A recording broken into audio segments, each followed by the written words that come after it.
on to another edition of 1, 2, 3 Wrestling right here on SRB TV. I'm Kirsten. And I'm Nick Slade. And, Yeah, let's go. and I hope you all are having a happy new year, as we sure are going to be, as we're giving our predictions for New Japan Pro Wrestling's 20th Wrestle Kingdom event. So suffice to say, this card is interesting, to say the least. And we'll get to why in a sec. Because for one thing, it's a one-night show. We're back to a one-night show for New Japan. For New Japan's Wrestle Kingdom, which is great. The card is interesting, which we'll get to shortly. It is very interesting for a number of reasons. But we'll get right into it by talking about a match that technically isn't on the card. Nick, did you want to discuss this a bit? Yeah, well, usually the winners of the, what is it called? Make sure I get the actual name right. Junior Tag League? And, yeah, I want to get, where's that? Here it is. Yeah, the Super Junior Tag League. The Super Junior Tag League winners get a match on Wrestle Kingdom card for the IWGP Junior Tag Team Championships.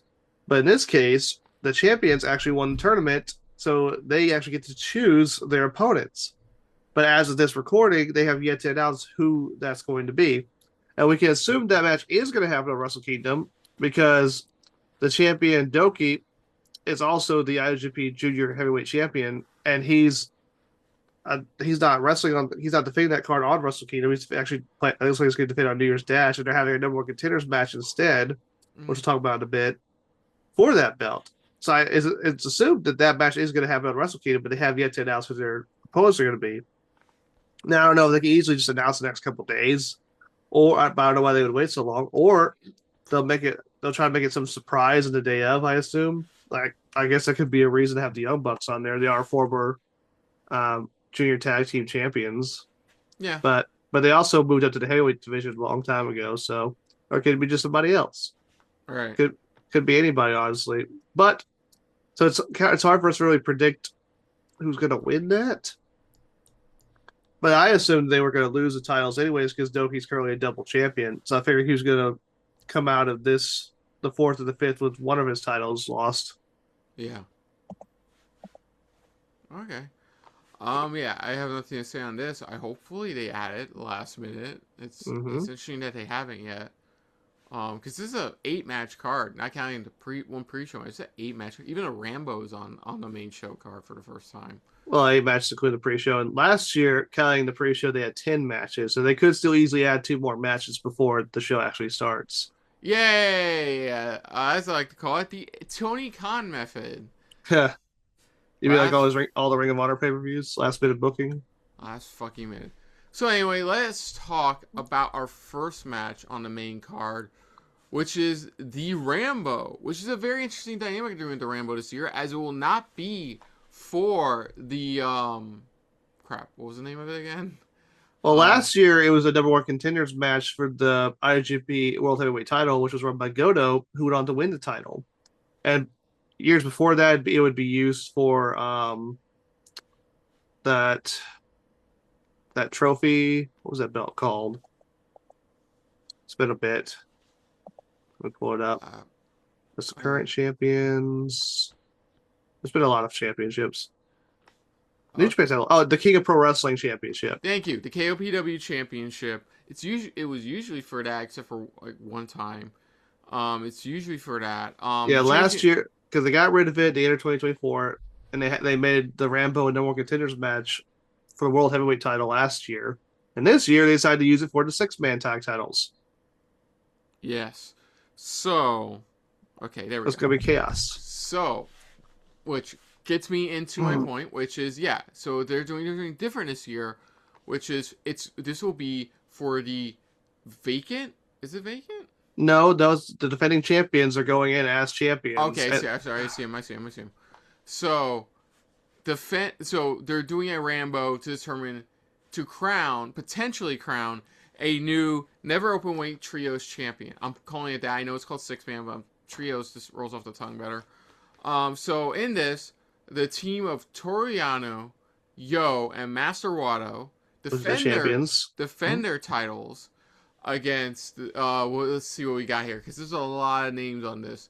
Against a team against Yui Uemura, Shota Umino, and Kaisei Takechi, Yoshihashi, Hiroki Goto, and Bolin Oleg. TMDK, which will be made up of Hartley Jackson, ZSJ, and Ryoi Oiwa, taking on Ryusuke Taguchi, Tiger Mask, and Togi Makabe. That's pretty much the team not winning. The Bull Club War Dogs, which is Clark Connors, Oscar, OSKRAR, and Yuto Ice. Team 150 made up of Satoshi Kojima, Taichi, and Taichi's part of a new group now? Oh, cool. And Tomohiro Ishii. And then finally, House of Torture with Yoshinobu Kaminamaru, Sanada, and Renaria, aka the just sound effect, not even noise. So I'm gonna read off what they have here on the official New Japan preview site for Wrestle Kingdom 20. Wrestle Kingdom 20 main card will start with the first time ever Tornado Rambo match with the never Openweight 6-man tag titles on the line. So bound and determined was Yo to mark the 10th anniversary of the never 6-man titles at Wrestle Kingdom 20 with a Tokyo Dome title defense. They staged a sit-in protest at Korakuen Hall. What the fuck? That sounds like a Yano thing to do. Until Chairman Naoki, I apologize if I butcher his last name, Suaga Bayashi granted his request. In quite a different form to the way Yo perhaps expected to defend the gold, the never 6-man titles will be at stake in this rainbow environment, where 8 teams enter at 1-minute intervals, and if one member is pinned, submitted, or thrown over the top rope, that team is eliminated. We'll get to that, why that's a bit confusing in a bit. As pressure mounted during the Road Tokyo Dome tour to get onto the Wrestle Kingdom card, alliances were formed, perhaps the most fearsome being that of Bishamon's, which is Hiroki Goto and Yoshihashi, alongside the Kazakh Beast Bolin Ogle, who's actually pretty dope. He was pretty good in the G1 this year. Then there's the presence of pop star and dancer turned DDT pro wrestler Really? Oh, interesting.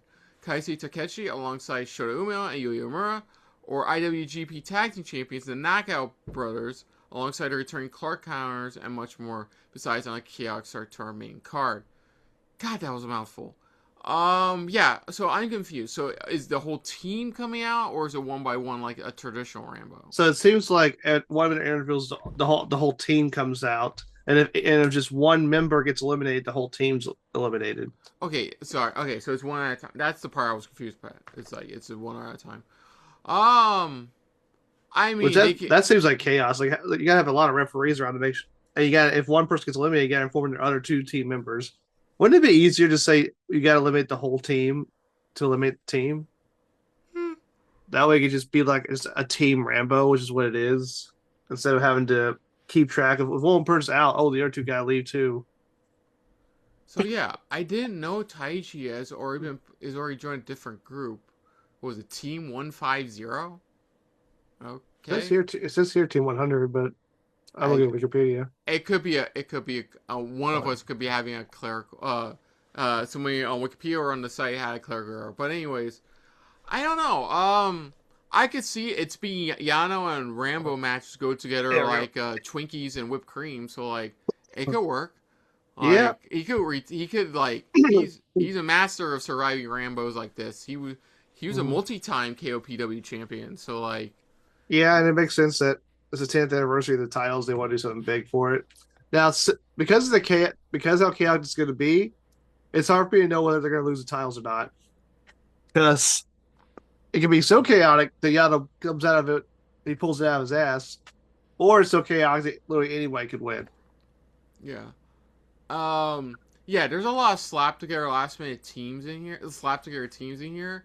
My bet is you can either establish a new stable of sorts by giving them the trios titles, or just or the other option is just putting on one of the already established stables, So with that being said, I would give it.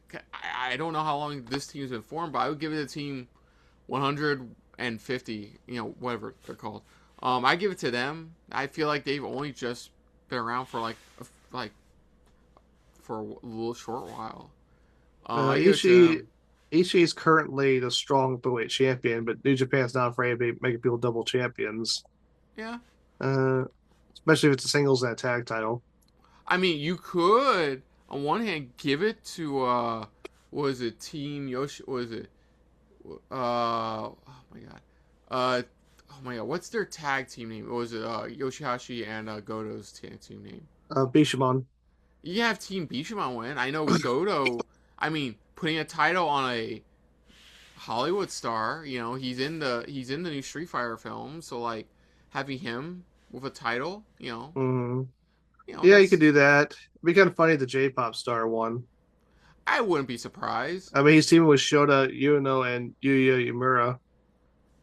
Yeah, this feels. You know what's funny? This feels like such a WWE match, WrestleMania match. You know, like we need everybody, as much people we can as a fucking card. We're gonna do multi-tag team match. I mean, brilliant. That same J-pop star is currently also wrestling for DDT, where he's 1/3 of the current KOD 6-man tag champions. So he's already a trios champion. So he's probably not winning.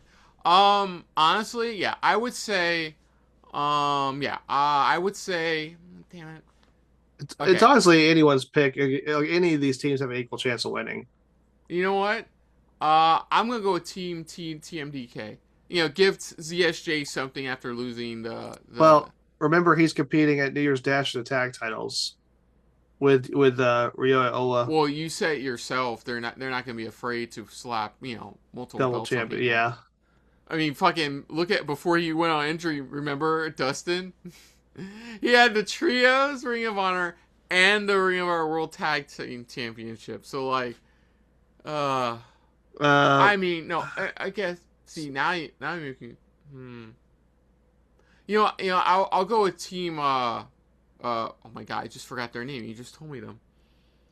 Bishamon and Oleg. I'll go with Team Bishamon. For the win. I'll go with House Torture. Yeah, I wouldn't be surprised. Oh, fuck you! You better be happy you're a co-host. I would have dropped you out of this call. I'm playing with you. I'm playing. Hey, it's Narita, Sonata, and Kanemaru. That's a good team. Oh, great! 2/3 of wasted talent and Kanemaru. Oh, that's not nice, Kanemaru. Do you want to talk shit about why Team 150 will probably not win? Because it has Kojima in it. It's got Ishii, Taichi, and Kojima. Yeah. I don't think King of Bread Style is winning a 6-man tag in 2026. He's been actually doing good in MLW. They've been pushing him over. That's MLW. Yeah.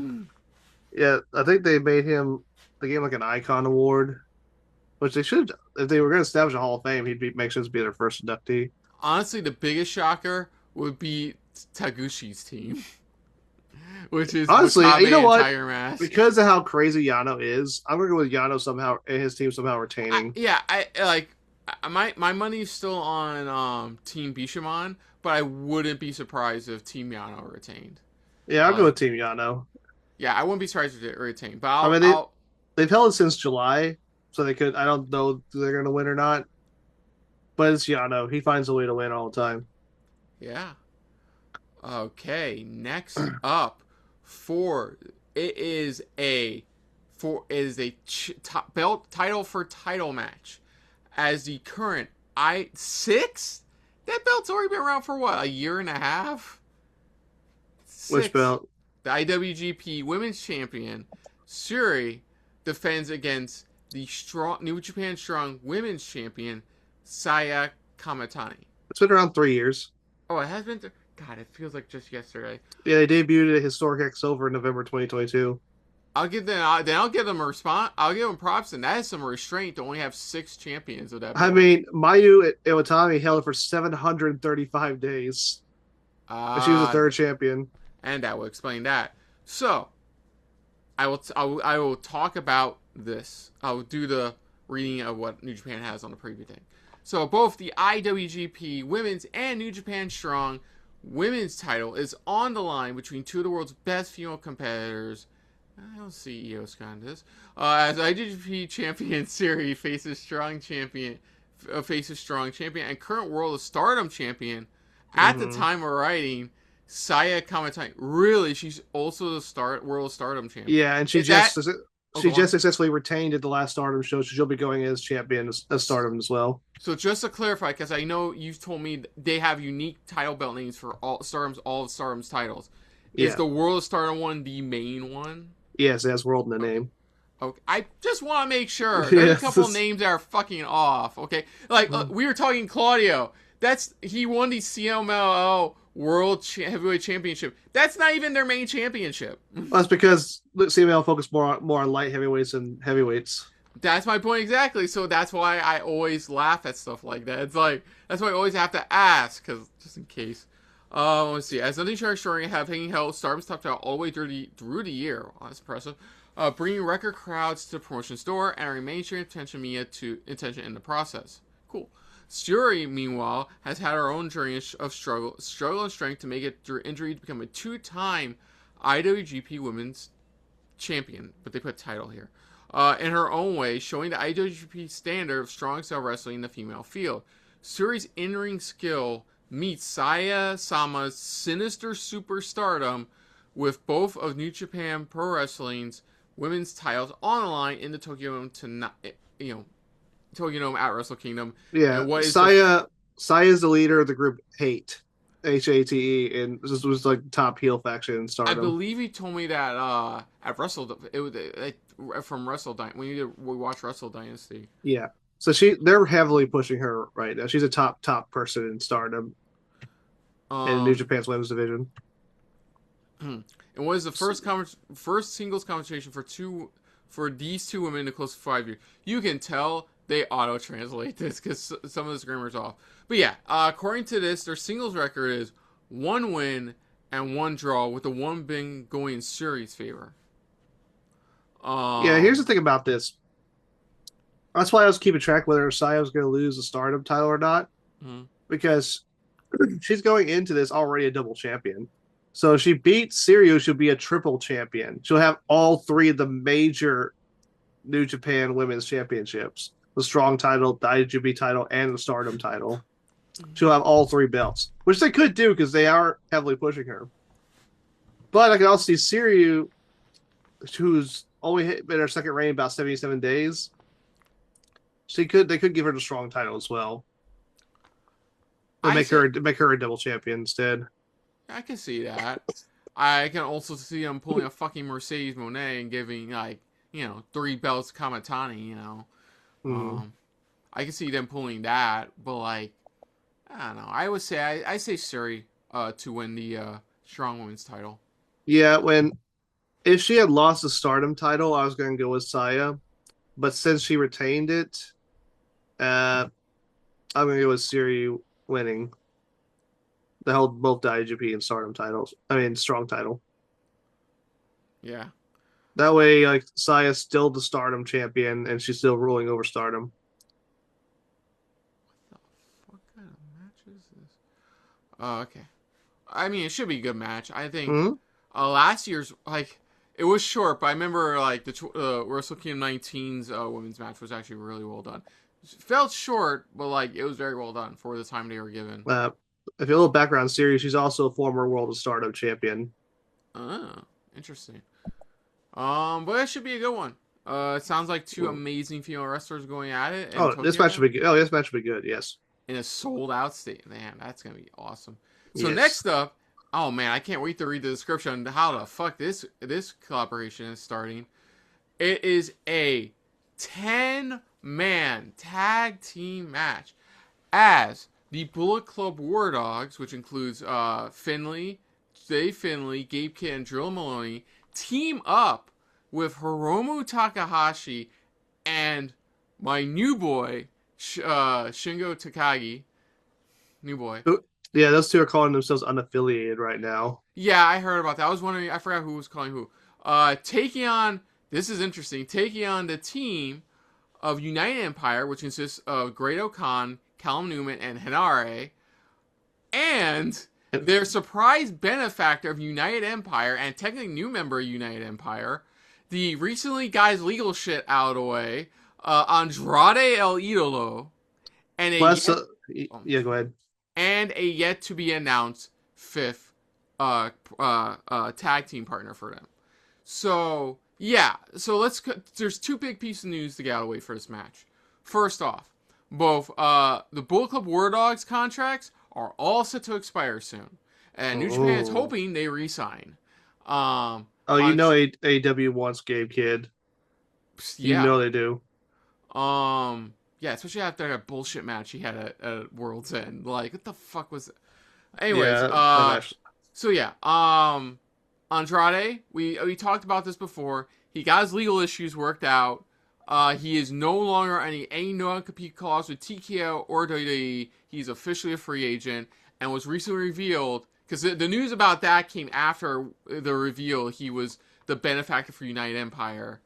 So, like, yeah, so he's great. He's going to be showing up in this. I believe he's also showing up at a CMLL event, too.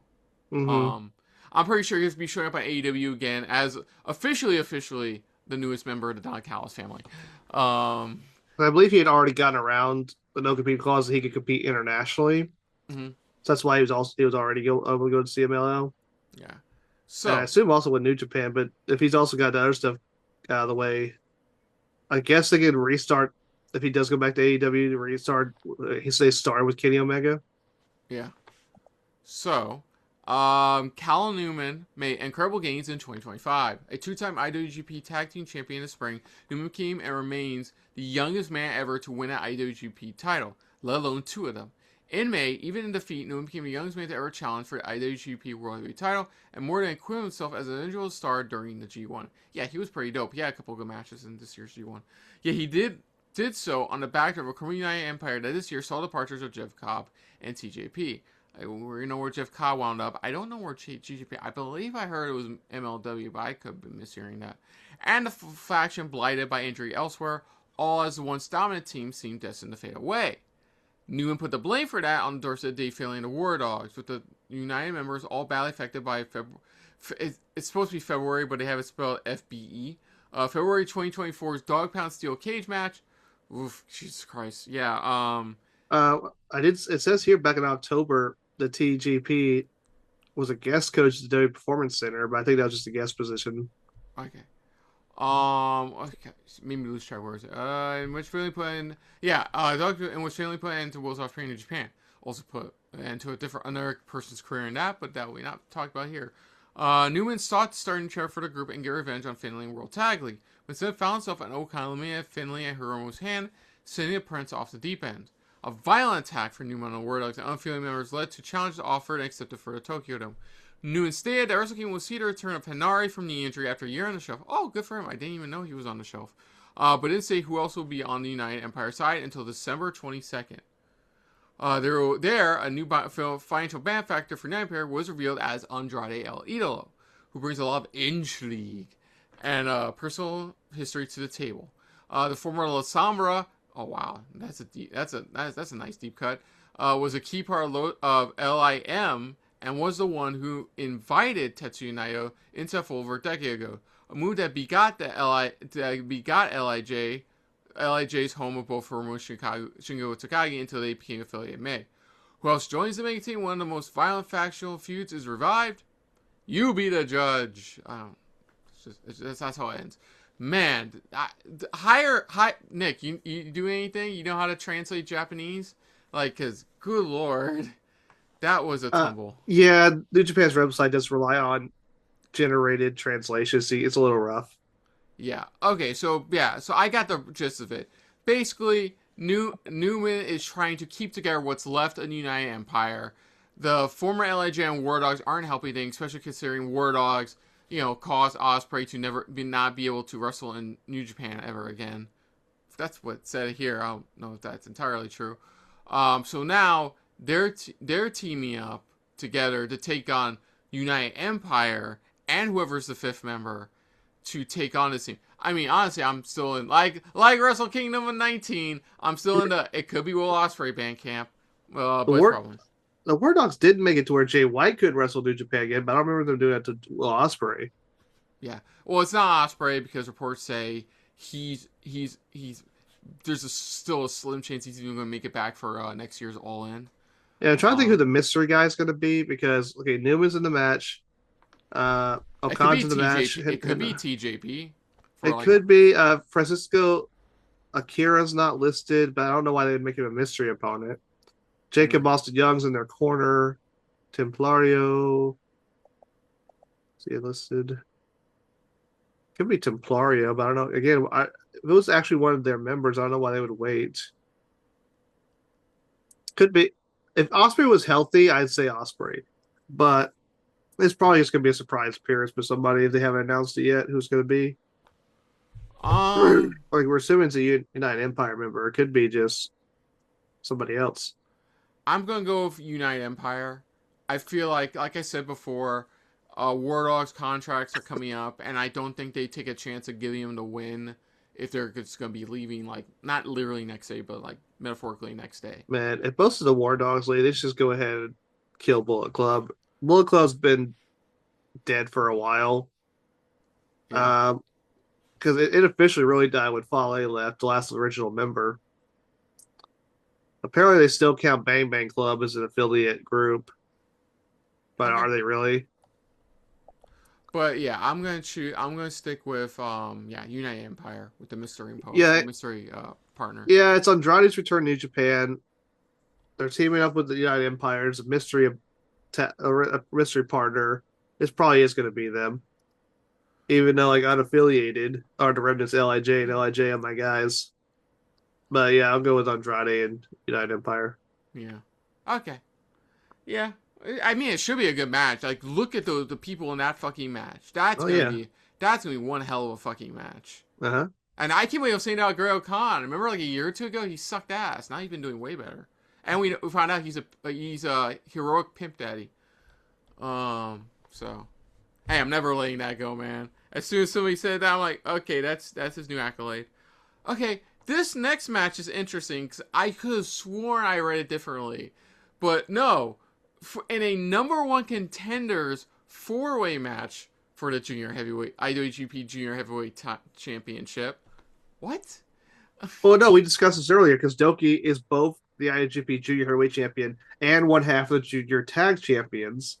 So that's why I'm assuming the tag champions will be defended on Wrestle Kingdom because they don't want Doki pull a double duty on the same show. He's most likely going to defend the Junior Heavyweight title on New Year's Dash. So Well, they're determining his opponent here on Wrestle Kingdom. well, title or no title, like for Wrestle Kingdom, man, it's the same old usual suspects every year.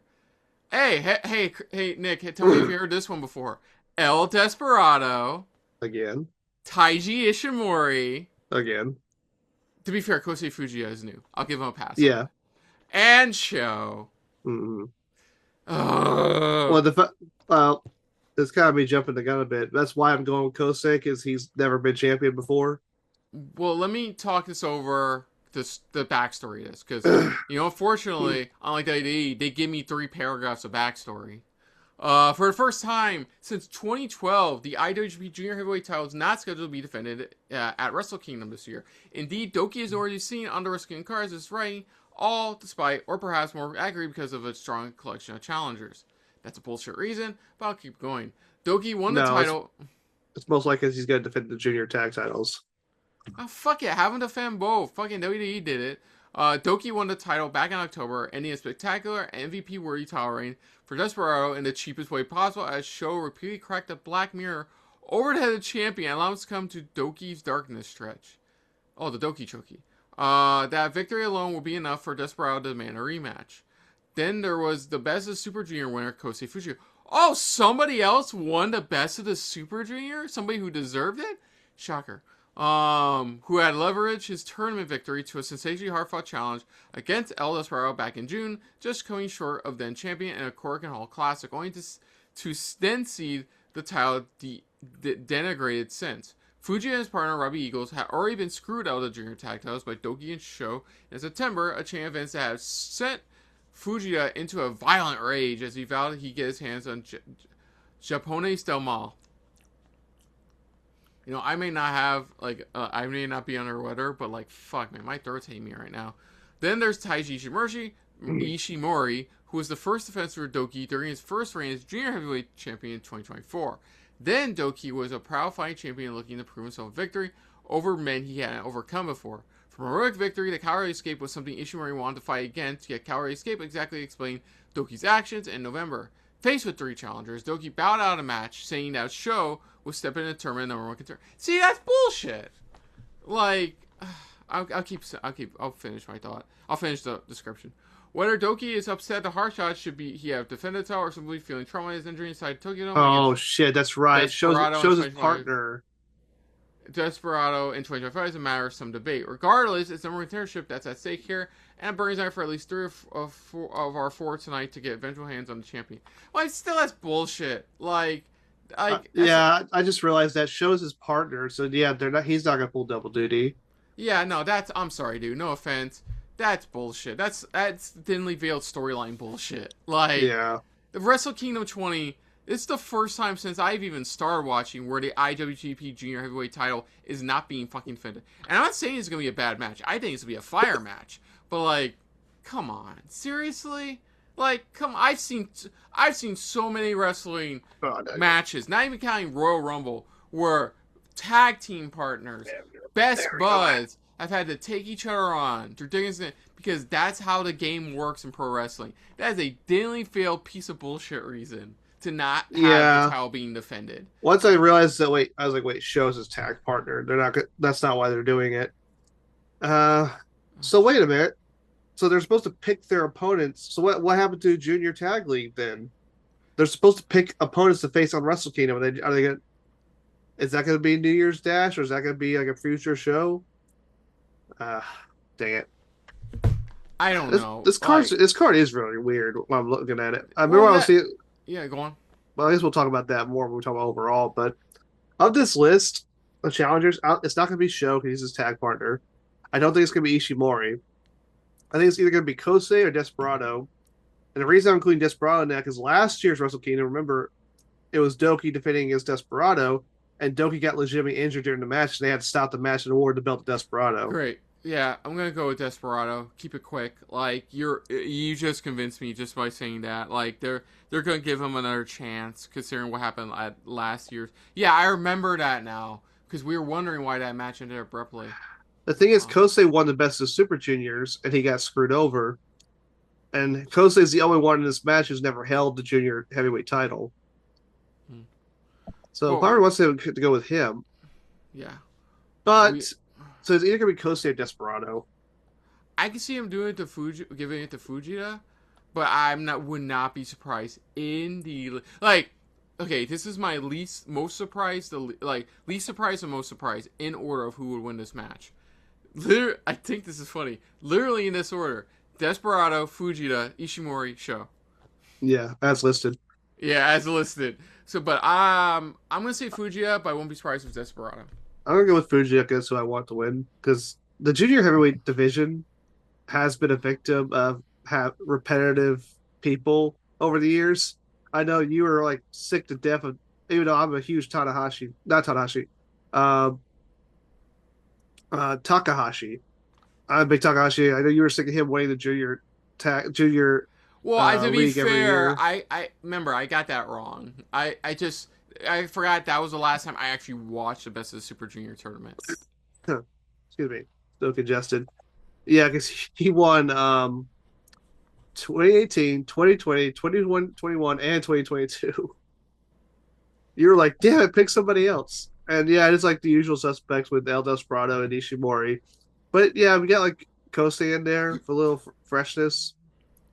So yeah, I'm going to go with Kosei. So, side correction, my pick is Desperado. I wouldn't be surprised as Fujita. Side correction there. But yeah, I think it should be a match. I think it's just vague bullshit reason. I feel like Doki could be actually legit injured, and they're just holding him back to be on the safe side. That's my guess. Because that's such a villain. Oh, because my tag turn. Dude, that should not be your reason. You should have a stare down, a handshake of code of honor or some shit like that, and go at it. I've seen it done so many times before. Okay, so anyways. This next match should be interesting. Said nobody. Except for people going for the contender. It's your favorite guy. Fuck off. So in In a match for a Never Openweight Championship, Evil, Evil. the luckiest bastard in the world because his wife is Io Sky, defends his Never Openweight Championship against the debuting. This will be his first match in New Japan, Aaron Wolf. Mm-hmm.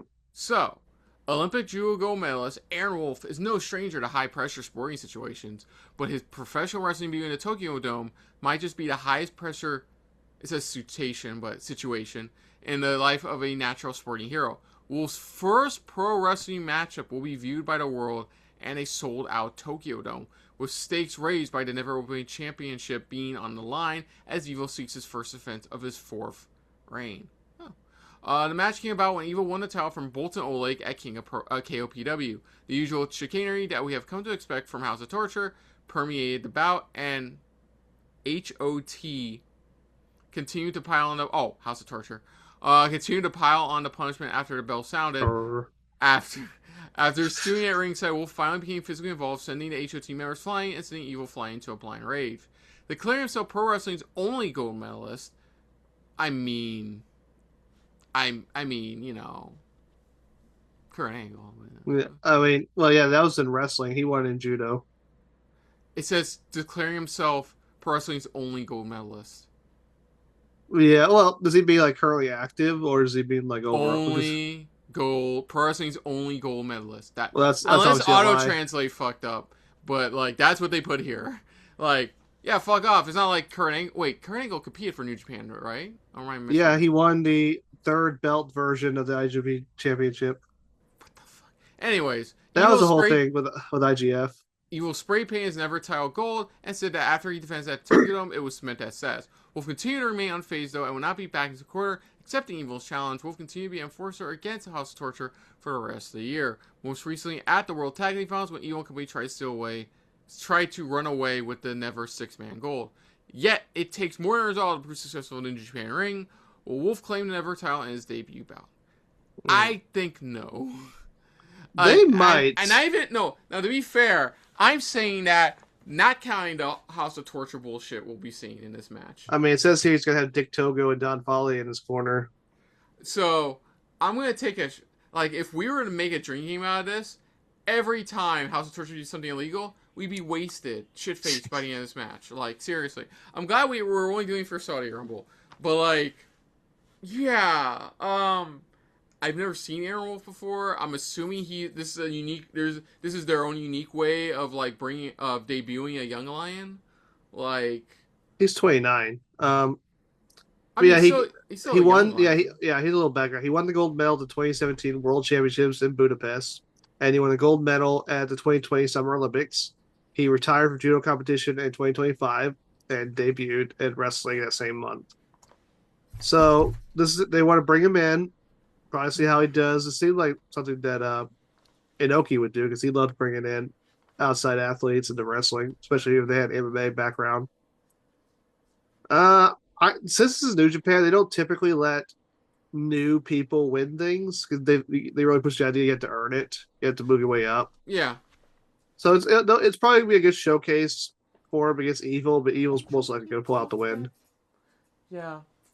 My brother decided to put all his Christmas gifts on the couch where the dog is licking her paws on one of his new jerseys I got for Christmas. Down. No lickies. Okay, anyways, no, I agree. I think Evil's going to win based off the fact that this is just a test for Aaron Wolf. Like, I think, Evil is a veteran of New Japan. This is a great way to test what Wolf's capable of and what he's learned so far since being a part of a New Japan dojo. Trying to see what Aaron Wolf looks like. Yeah, exactly. Okay. So, yeah, it does look like I could guess by his name, he's of mixed heritage. That's why he has an English name. His Japanese surname is Kimura, but his full real name is Aaron Philip Wolf. Oh, dude, that is here we go. Yeah, he's first athlete of U.S. descent to win the All Japan Judo Championship. So he's a mixed heritage. Okay. Japanese people of American descent. But yeah, Evil. This one's hands down Evil. This is just a test to see if Wolf's got what it takes. Mm-hmm. I think they're looking for their own kerning. That is just hilarious. I don't know if that's a like a mistype or whatever, but declaring himself. Oops. Yeah, to be fair, it says he's declaring himself as pro wrestling's ongoing medalist. Like if it said declaring himself as currently pro wrestling's only gold medalist, I'll be like, okay. I mean, I wouldn't know. That's also still technically not true because even though WWE let him go, he's still active. What's that guy's name again? You know what I'm talking about? The other gold medalist WWE signed that flopped. Oh, Gable Steve. Well, see, Gable that's the thing. No, he's an MMA fighter now. Yeah. Anyways, let's just move on. In our penultimate match, in the second champion title for title match on the Wrestle Kingdom card, we have the reigning, defending, technically not 14th, IWGP World Heavyweight Champion Konosuke Takeshita, Mr. Three-Way Promo Man, taking on Yota Tsuji, who's the current IWGP Global Heavyweight Champion. Now, this is interesting. Last we saw Takeshita. Okay, we'll start with what we know about Takeshita currently.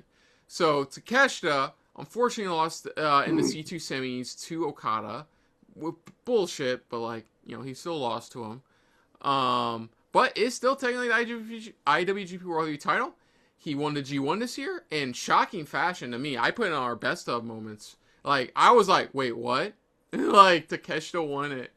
And Takeshita won it, cashed in early at KOPW, won it off at ZSJ, but it's still being given the main event because, of course, it is New Japan's main title.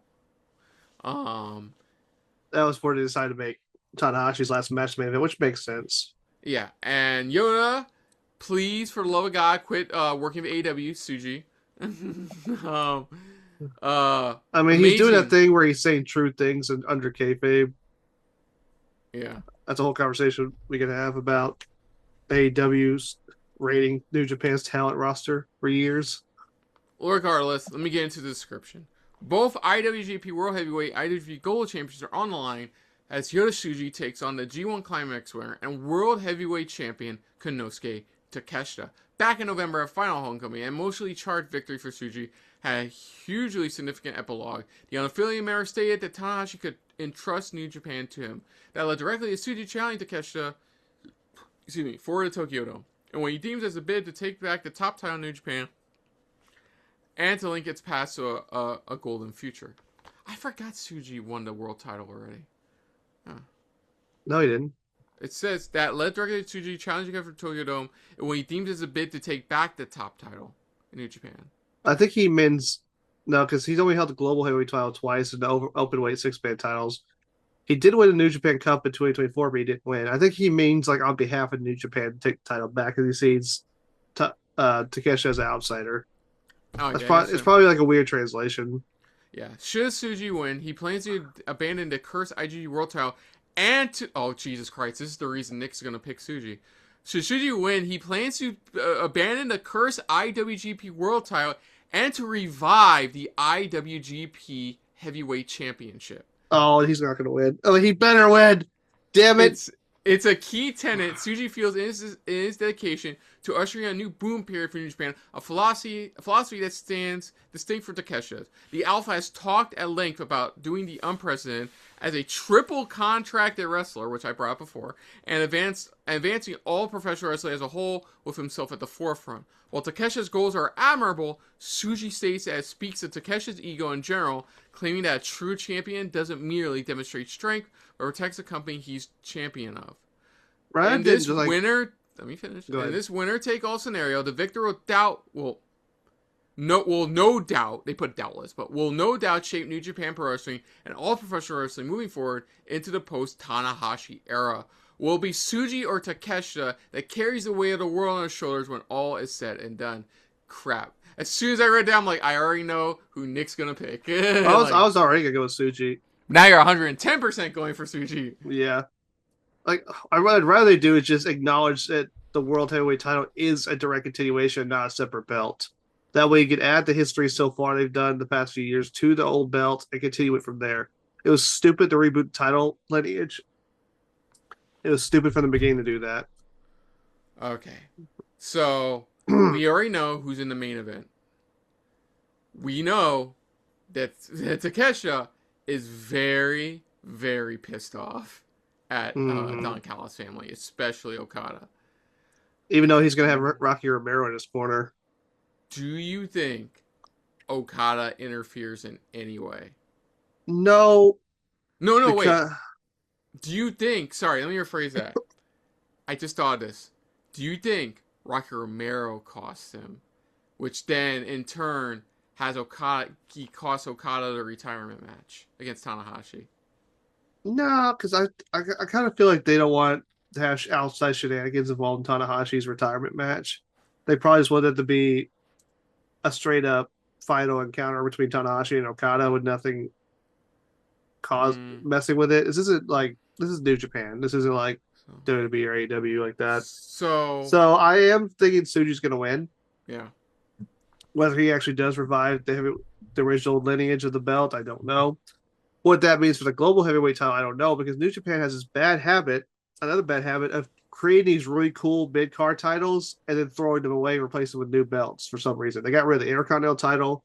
They got rid of the United States title. Those were both good belts. They introduced the global titles. They got to get rid of this belt too. So that's why I'm concerned anytime they unify belts, because they don't do the WWE thing, which is vacate the lesser belt. They usually just have to defend both of them, which is hard to lose. So, but I do think the whole point of Takesha cashing in early so he can be champion to go into this as champion is so he can put Tsuji over, because Tsuji is definitely New Japan's next top guy. He's like their modern day Shinsuke Nakamura or Okada. Yeah. Of the three guys they've been really trying to push, which is like Yoda Tsuji, Shota Umino, and Yu Yamura, and also Ren Narita. It's four guys. He's the one who's got over with the crowd the most, because they tried it with Shota and it backfired. They went Roman Reigns on him. They tried to push him too hard. We saw that last year. Yeah. But Tsuji's actually genuinely gotten over the crowd because he does have that charisma like a Nakamura or Okada or Naito. Like he's definitely that's probably why I like him so much, because I'm a big Nakamura and Naito fan. And he has like that same kind of charisma they do.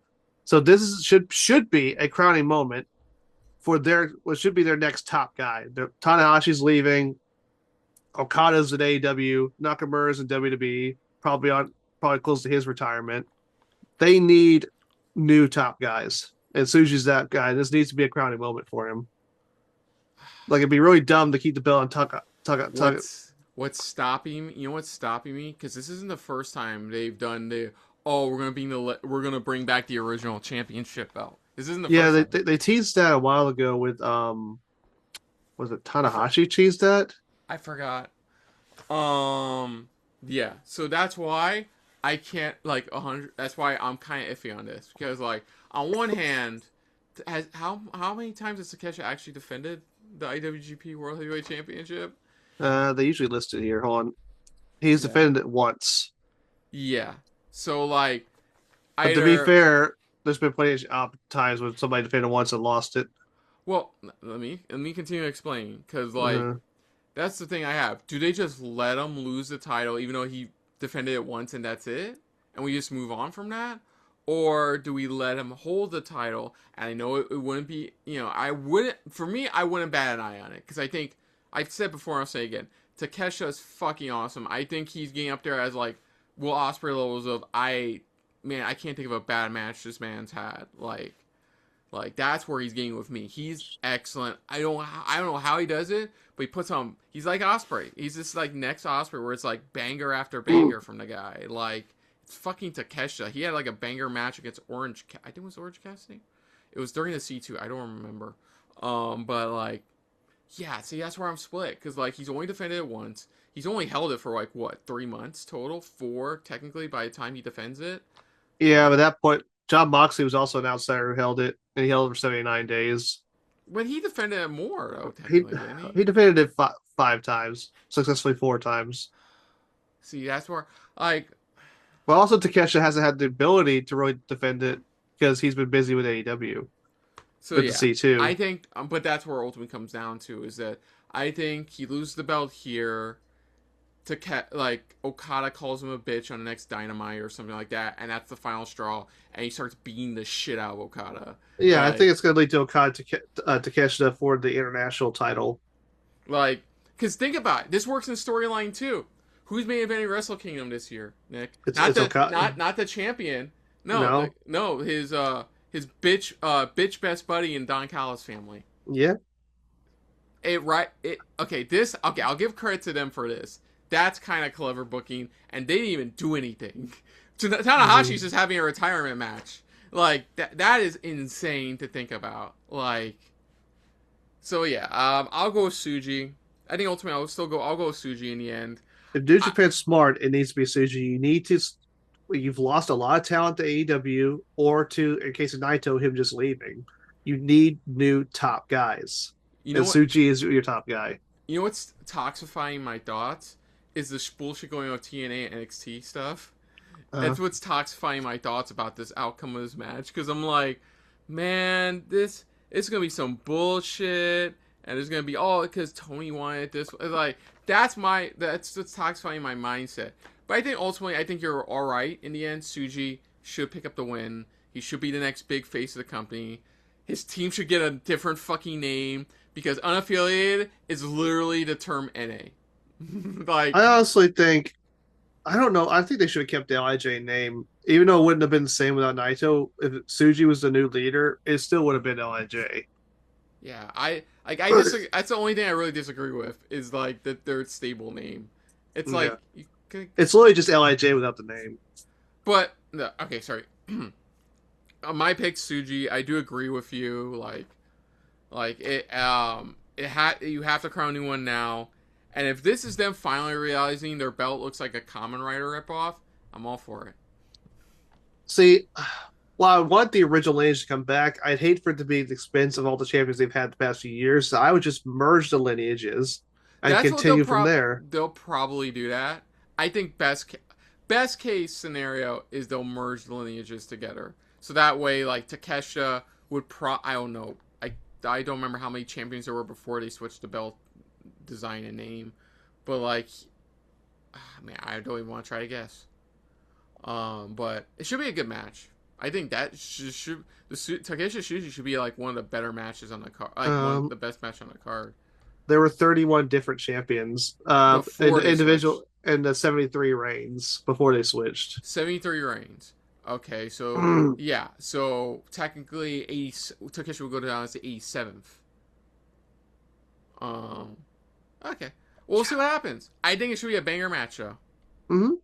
Yeah. So next up in our main event of the evening, if you loved Walter Cena, then you'll sure to love how you should do a retirement match right. As Hiroshi Tanahashi has his final New Japan Pro Wrestling match in the main event of Wrestle Kingdom 20 at the Tokyo Dome against one of his greatest rivals in his tenure as a pro wrestling legend, Kazuchika, AEW's Kazuchika Okada. Man, this will also be the first Tokyo Dome Wrestle Kingdom, not counting those third nights, second, third nights where they had another arena. That has not for a title since the first one. Also, I will murder them if they use his AEW thing. I will murder somebody. I will legally have blood on my face. I'll come back in the screen and go, "What's up, guys?" No, I just had to take angry rage off of my next door neighbor. It's fine. Okay. I guess I'll read. Okay, I'll still read it. Oh, by the way, the singles record for this is insane. 9 wins, 5 losses, 3 draws. Of course, with Okada having the 9 wins. Yeah, Okada always got the win majority of the time over Tanahashi. 9-8. That's hilarious. Okay, before an event closing special retirement story for Hiroshi Tanahashi. Oh god, this is gonna be a long one. We're gonna watch that. One last singles match sees him take on the greatest rival for the final time. The history of Tanahashi and Okada, spanning matches in Japan and America, from the infamous Rainmaker shock when young Okada defeated then champion Tanahashi in a massive 2012 upset through multiple title clashes, G1 climax, and even surprising tag team combinations is one well told. But what is key to this final bout is the venue it's staged in. While Okada has defeated Tanahashi 9 times to the Ace's 5 wins, and while all of the pair's most recent fights, up to Osaka in 2024 and Okada's last singles bout, as a full-time New Japan wrestler, the Tokyo Dome tells a different story. There, the two have main evented 3 times, with Tanahashi holding the 2-1 advantage. Interesting. While Okada's return in 2012 and media capturing of Tanahashi's IWGP title set the stage for their first Wrestle Kingdom meeting at Wrestle Kingdom 7, Okada had not arrived on the global stage with the greatest of them all until 3 years later at Wrestle Kingdom 10 in 2016, their last Dome battle date, and one where Okada finally arrived as a top star in professional wrestling at the time. Much has changed over the last 10 years, but Tanahashi feels the Tokyo Dome magic is still within him to defeat Okada, who is at the top of his game. Who said that? No, seriously, who said that? He's had an alright year this year. Promotional Pride plays an added role tonight as voices across the New Japan Pro Wrestling landscape have asked the Ace to successfully defend New Japan Pro Wrestling from Rainmaker, who is now on the AEW side. I imagine that's what Tony Khan looks like. And all that companies, including his disdain for the fan base. Will Okada level up the scoreline with Tanahashi, or can the Ace get his hand raised one last time as we see one of the greatest of all time for the last time? So that is an interesting factor. It's 2-1 in Tanahashi's favor at the Tokyo Dome. Would you want to keep it tied? But Okada's favor overall. And that's the thing. Traditionally speaking, a wrestler goes out on his back, right? Unless you retire for AEW. Well, I'd argue in that regard that was put over Darby Allin, because that put over Darby Allin because he won with Sting. That still puts somebody over. Okay. In this regard, it's a little different because Okada is no longer with New Japan. He's an AEW guy.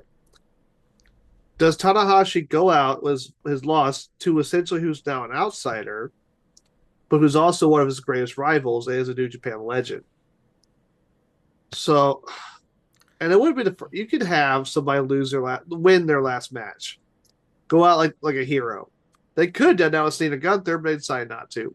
And we've had discussions of whether that was a good idea or not. Mm-hmm. This one's a unique situation. On the one hand, yeah, Okada is a New Japan legend. He's one of Tanahashi's greatest rivals, but he's also no longer with the company right now. He's with another company. A friendly company, but another company.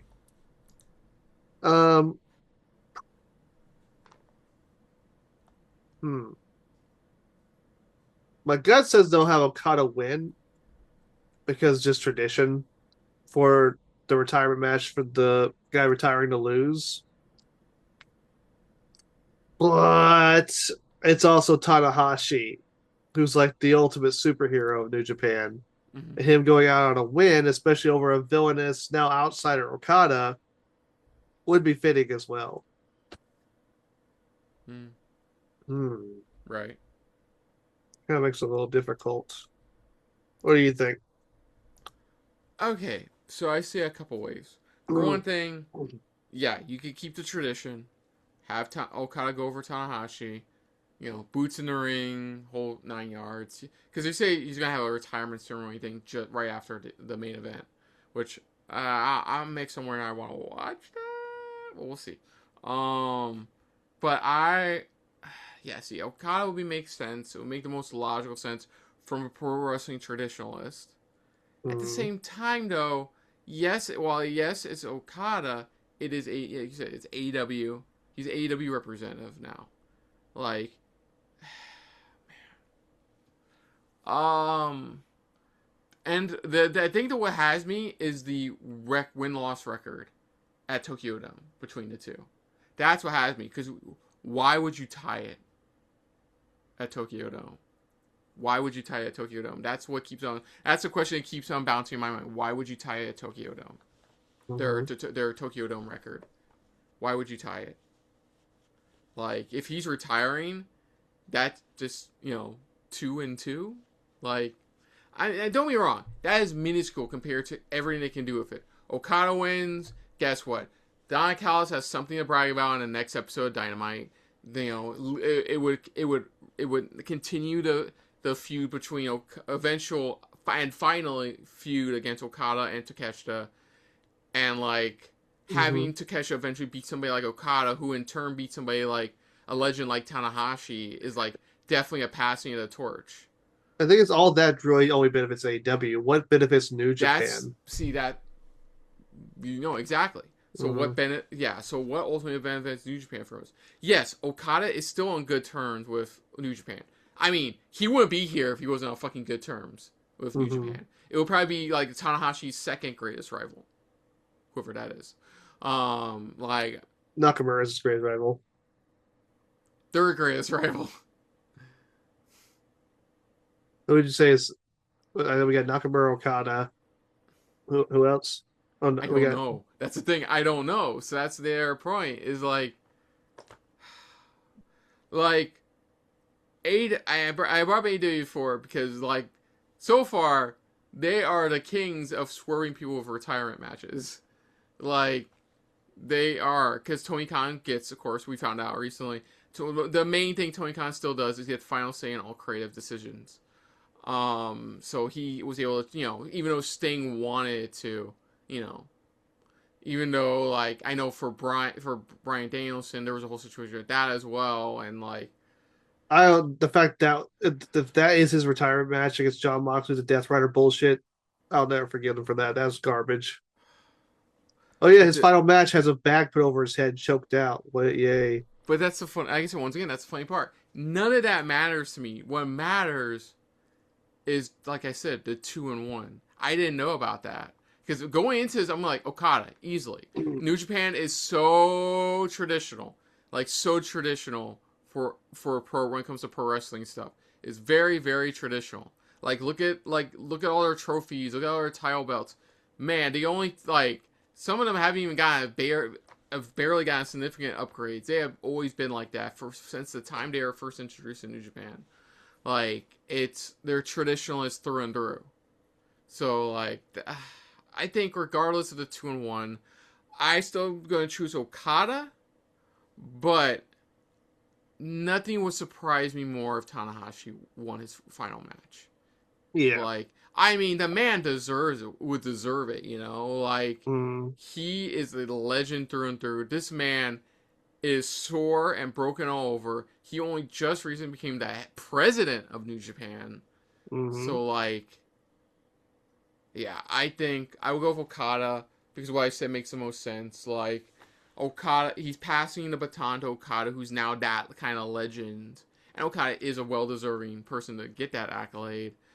And for Takeshi to eventually to defeat somebody who's considered that level of New Japan legend would mean everything for Takeshi's eventual face push. So I'm with all that said, I'm just gonna stick with Okada winning. They're gonna keep it traditional, and they're gonna have Tanahashi put his boot in the ring, and it's gonna be 9-6-3, and 2-2.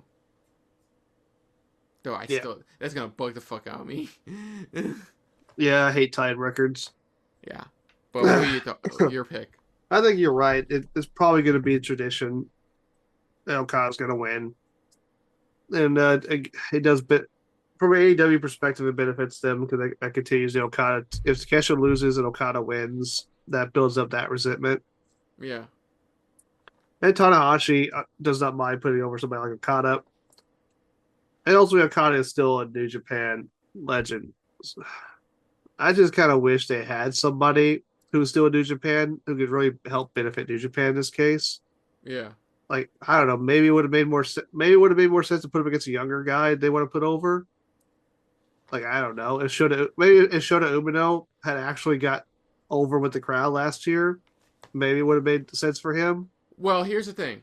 No, you're right. But here's the thing. What I loved about this is why I think you and me talked. I think during World's End or between reactions, we discussed this about like what made Tanahashi's retirement tour better than Cena's retirement tour. And I think the key difference here is all of Tanahashi's retirement tour, he's been putting younger talent over. Mm-hmm. They've done the reverse here, where instead of Cena younger talent over mixed with his eternal rivals, it's just been nothing but younger talent putting over and his greatest rival to end it, to cap it off, which I think is a better move overall. I think that's what makes Tanahashi's retirement tour has made Tanahashi's retirement tour a little bit better. Yeah, I didn't get my dream Cena Tanahashi match like I wanted, which I think would have sold buckets upon buckets of gallons upon gallons of money. They also didn't randomly turn Tanahashi heel for a few months. Yeah. So I think they did, because of their traditional ways, I think that's why Tanahashi's retirement tour has done better, much better. But yeah, go on, continue. But like, I think you're right. It is most likely going to be Okada. And then they'll shake hands. Okada will leave. Takeshi will have his retirement speech and everything. And we say goodbye to another legend. Because by the end of the year, we're going to say goodbye to AJ Styles as well. And possibly Chris Jericho. Possibly Chris Jericho. I know Tiger Mask 4 is leaving. He's retiring soon. Yeah. He's 100. He got, as of this G1, he had officially 100 wins in all of his G1, 100 wins total in his G1 matches. 100 wins. He, to be fair, 101, because they went no. We gotta go one more, and then we're good. We'll stop there. Yeah. But yeah, 101 wins. It's like the best winning record in winning matches, amount of matches wise in G1 history. Like that is, nobody can say that. It's like for quite a while. Because nobody can say that about, like, regardless of what you think about Undertaker's WrestleMania streak, you're not going to get anybody who's going to be, like, 21-2. I think it's, is he 21-2 or 21-3? They ruined it, so. Yeah, but see, I know I hit a sour note, but that's my point, is that, like, he's going to have a record he's going to have records that can't be beat. Let's be honest. With Cena, he's 17-time champ. That's only because WWE doesn't recognize, like, 4 of Ric Flair's title runs. Like, 5. History is won by history is written by the victors. Yeah. So, like, the way they count some of Ric Flair's title reigns is weird when you actually look into it. Yeah. But, regardless of that, he has a standing record. Yeah, he's going to have one more loss, but it's a loss going out to his greatest rival. Like, it's done right. Like win or lose, like, Tanahashi is absolutely amazing. It sucks for me that I didn't really get into New Japan until, like, the later half of his career. Like, I hate that. I really do. Because, like, and I know, before anybody gets on my case, I have New Japan World. I can always go back and watch some best of Tanahashi matches. I will do that eventually. But for right now, as far as right now goes, I know based on the few matches, amazing matches I've seen of him, he's a spectacular wrestler, has one of the best fucking wrestling themes in all of pro wrestling. Oh, yeah. He's definitely one of the best of all time. One of the greatest of all time, has some of the best fucking hair in the game. Like, I mean, he led New Japan to essentially being the number 2 company in the world, before AEW cut them off at the knees. But I know he's probably going to lose that amazing build, but still has an amazing build for a man of his age. Like, yeah. And I just he gets the go on to keep being the president, so he still contributes to the business. Mr. President. Mr. President. President Sensei. It's like one of those Super Sentai Kamen Rider things with, like, one of the old heroes becomes the president. Like, Mr. President. That's what you do when you're finished. It's like when Steve Rogers retires, becomes president. Yeah, that's what you do when when you retire from being a tokusatsu Super Sentai. You know, you just become president. You become prime minister of your country. Yeah, that's it. Yeah. Okay. So, I already know what mine is, but what do you think is gonna be the best match of the event? Ooh. My pick's obvious. It's Takeshita Tsuji. Like I said, Yeah. Takeshita can't do a bad match. No, Takeshita has not been able to do a bad match since I've been watching him. So yeah, Tanahashi's slowing down. He can't go as much as he can't go. Okada can still deliver, but Tanahashi's slowing down. Is why he's retiring. Oh my god, Okada's gonna flip off the New Japan crowd. We'll see if he does that. I'm curious to see if he does that. If he does his AEW heel stuff. Because Okada as a heel in New Japan is very different from him as a heel in AEW. But yeah, Takeshita and Tsuji are both still young. They're going to deliver. Be interesting if they do these matches back to back, though. If one has to follow the other. They probably will. But yeah, I think it's going to be Takeshita and Tsuji. Yeah, it's going to be a banger. I would say close second would probably be that insane 10-man. Yeah. 10-man. That'll be a close second. Because I think that one is going to be like the mixed tag we got at World's End. It's just going to be fucking fun. Mm-hmm. We're going to have a fun time. But that's going to do it, folks, for our predictions for New Japan Pro Wrestling's Wrestle Kingdom 20. So other than that, if you're new to the channel, you can hit the like button. If you want to talk to us more about stuff like this, comment down below. If you want to share us around, share it around. And I feel like it's just a little bit more than anybody else. When it comes to talking about Wrestle Kingdoms like this one, hit the subscribe button down below and hit that bell icon as well. What are your thoughts and predictions for Wrestle Kingdom 20? What do you think is going to be the best match? What do you think is the best moment? What are your thoughts on Tanahashi's final match and opponent? Let us know in the comments down below. Put down what you know of our predictions overall. But most importantly, we thank you for watching. Now, of course, Nick, aside from his channel, where can they find you elsewhere on the internet? Well, you can find me on the socials. You can check me out on the Facebooks, the Instagrams, and the X6 formerly known as Twitter. Bye-bye. And you can check out our pal Mo Brothers on the socials at AfroMoBro. And you can check out our reaction to last year's Wrestle Kingdom 19, right here on the channel, as well as our post-show review on Wrestle Dynasty, which, thank fucking God that we do not have to watch that this year. Or night 2. Thank God. But until next time, though, I'm Kristen. I'm Nick Slade. And this has been a very ace-filled episode of 1, 2, 3 Wrestling. And we will see you guys later. Go Ace! Hey guys, thanks for watching. If you want to check out any of our previous reactions, as well as one of our other SRB shows, check out one of the playlists down below. And if you want to check us out in the social universe, you can find us on Twitter and Stardust at Super React Bros, as well as on Facebook at Super Reaction Bros.